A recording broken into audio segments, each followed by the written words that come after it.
Good morning, everybody. Good morning, ladies and gentlemen. Welcome to the ULI Conference in 2015. And it's in Paris. And I think, personally, it's one of the most important conferences of the year. And it's already very early in the year. We're going to have many conferences later in the year, we all know, but this is going to be the trendsetter of the year. The year is just 1 month old. But some think we only have 11 months to go. And I think it's good to look forward to the rest of the year, but also our longer future ahead. Hopefully, that process started yesterday with all these councils, having a lot of in-depth discussion and inspiration. So this year, is the glass half full? Is this year going to be a year of the new start of a long period of growth? Or are we just in another real estate cycle? Some of you have experienced a couple of cycles already. And you should be ready to answer that question. And by the way, you're still here. I'll try to take you to the answers to some of these questions and give you some thoughts for today's conference.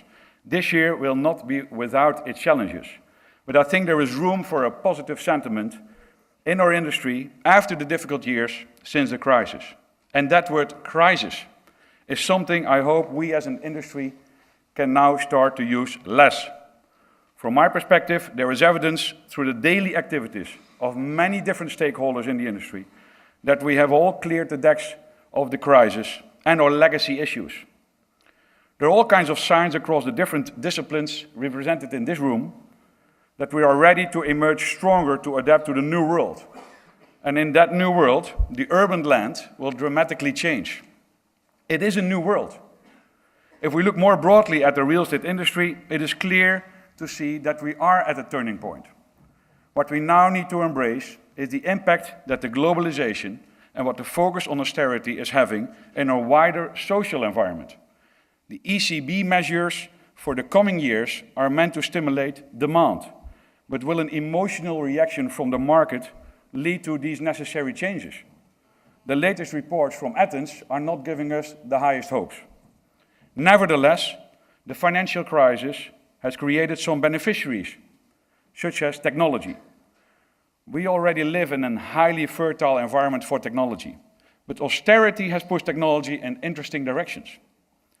The question is whether this new revolution in technology leads us to using space completely differently. Cost control has already propelled e-commerce as consumers seek out the cheapest rates for goods online.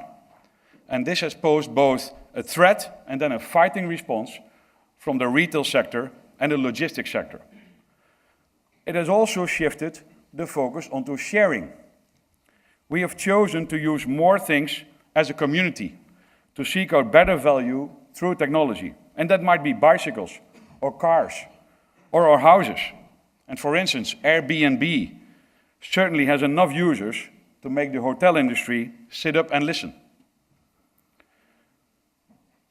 Do owners have an answer to that?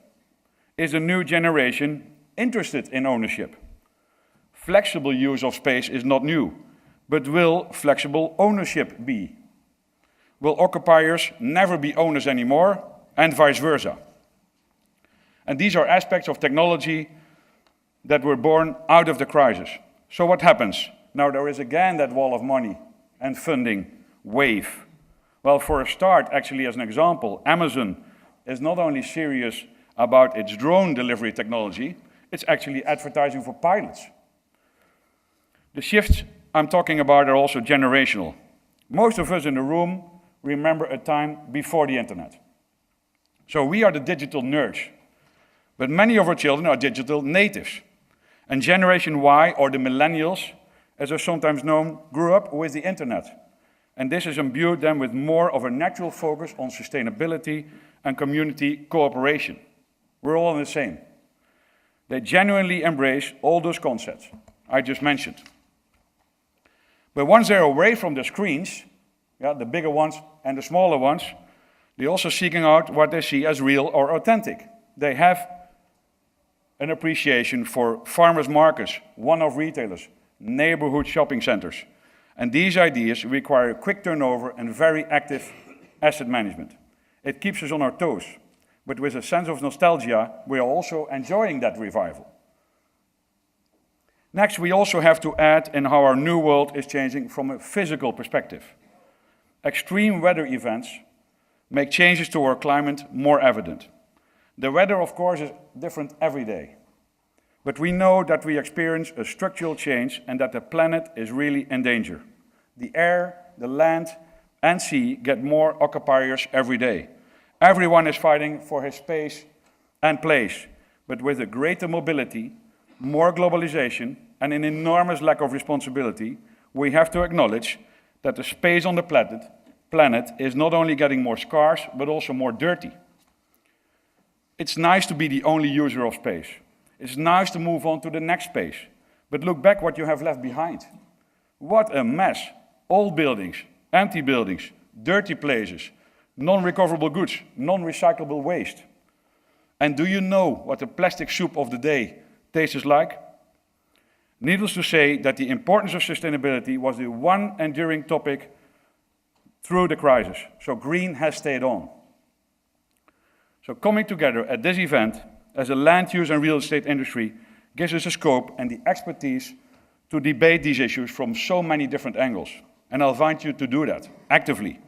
We have more than 500 key leaders, and people are still coming in, I hope, in the room that can contribute for the benefit of all of us.